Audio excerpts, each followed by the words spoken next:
What do you know about the end of the Roman Republic? If you're like most people, probably not much. And if you do know about it, you're probably more likely to know about Caesar crossing the Rubicon and the civil war that followed, and maybe the establishment by Augustus of the Roman Empire. But not the century that preceded all of this. It was in that century that political traditions that had been in place in Rome for centuries were weakened, precedents violated, and the stage set for the end of republican governance and the establishment of autocratic rule. You often hear that Americans are ignorant of history, and it's not unjustified. For many people, not all, if it happened long before you were born, it's not of much interest. Now, I'm not going to throw in the obligatory George Santayana quote here, but how are we supposed to put the present into perspective if we don't know how we got here?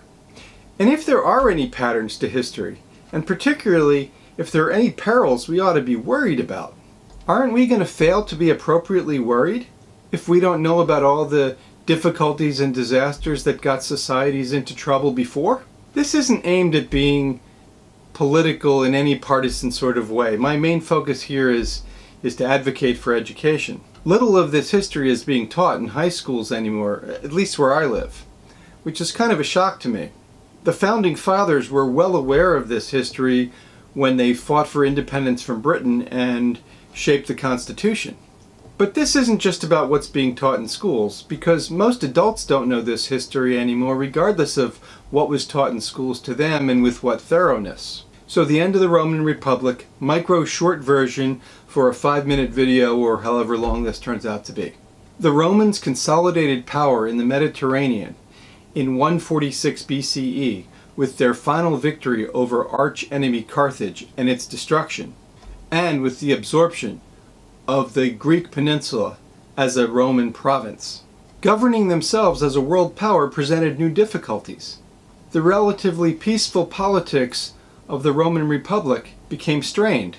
Foreign conquests put a lot of money into the hands of fewer people and brought slave labor and inflation and strained the fortunes of the poor.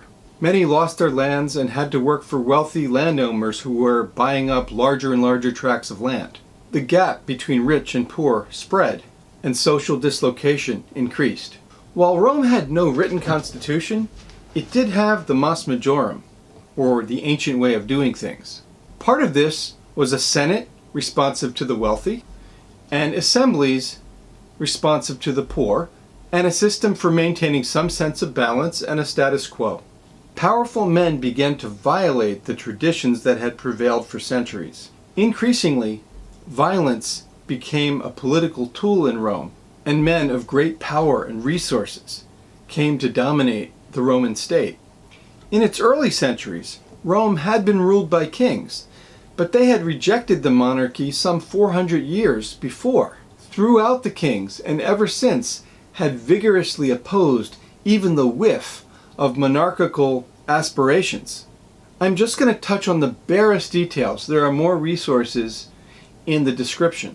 In the 130s and 120s BCE, two brothers of the upper classes, Tiberius and Gaius Gracchus, who, perhaps out of genuine concern for the poor, and maybe partly with populist and self-serving maneuvering, and no one at this distant remove can say for sure, saw an opportunity. They rose to prominent power as tribunes and advocated for land reform and for subsidized grain, and both of their lives were cut short when opposed by powerful and wealthy enemies. The brothers themselves had violated established norms in promulgating their reforms, establishing new precedents and triggering violent reactions, encouraging future power brokers whose actions and motives were not in the interests of the state or the people.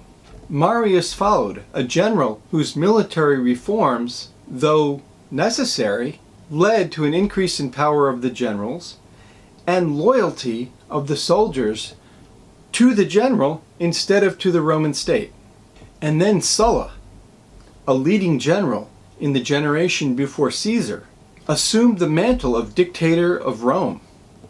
The gradual abrogation of traditions in Rome accentuated the divisions in Roman society. When Caesar crossed the river Rubicon in 49 BCE, in violation of the long-standing rule that no general was to bring his army any closer to Rome, and was assassinated a few weeks after being proclaimed dictator for life a few years later, the stage was set for the end of the Republic and the beginning of an empire ruled by a single individual. A people who had thrown out their kings centuries before now had their country ruled by one person. Caesar's act was but one last crossing in a decades-long series of crossings of taboos and traditions that at least symbolically marked the transition into autocracy and the birth of the Roman Empire. Every single thing I've said here is of necessity a tremendous oversimplification. Let me balance what I just said. With ancient history, there's always the desire to qualify. The historian Sallust made contemporaneous observations, but his work remains fragmentary. 2,000 years have passed. Conclusions are difficult, certainly elusive, so of course we want to qualify. Claims are easily subject to counterclaims. How apt are parallels between the world of today and a very different society separated by a vast gap of time and culture? How well can we really understand that Roman culture of long ago? Imperfectly at best. It would not be difficult to apply so-called lessons to one's particular political or cultural viewpoint. And so the fall of the Roman Republic has been used as a lens through which to view the paroxysms of history for centuries. Machiavelli used this to view Caesar Borgia, and later Thomas Hobbes, and multiple sides in the English Civil War, and finally the American Founding Fathers. They were familiar with the classics, with the great Roman historians. John Adams would frequently quote Sallust, who chronicled the period in question.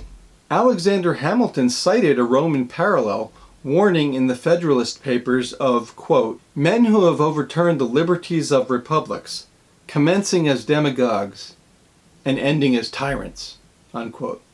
Early U.S. history and the framers of the Constitution saw the fall of the Roman Republic as a cautionary tale and worked to create as best as they could a system of checks and balances to prevent the triumph of anti-democratic forces.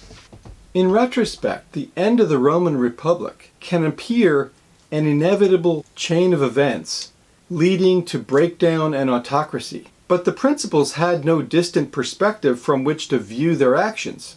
They had no idea that the end of the Roman Republic was at hand. There are even some who argue that the end of the Roman Republic wasn't really an end, but a balance between innovation and continuity. Perhaps it does make some sense that Roman traditions weren't shaken in their entirety. I would argue that the events that led to the end of the Roman Republic are so instructive and stand out so vividly in history, and that Rome is so influential in the history of the Western world, that surely this should be taught in the high school curriculum. And if you missed that unit when you were in school, check the resources in the description, because this is really worth knowing about. Be sure to subscribe. You can follow my Instagram, and as always, thanks a lot for watching.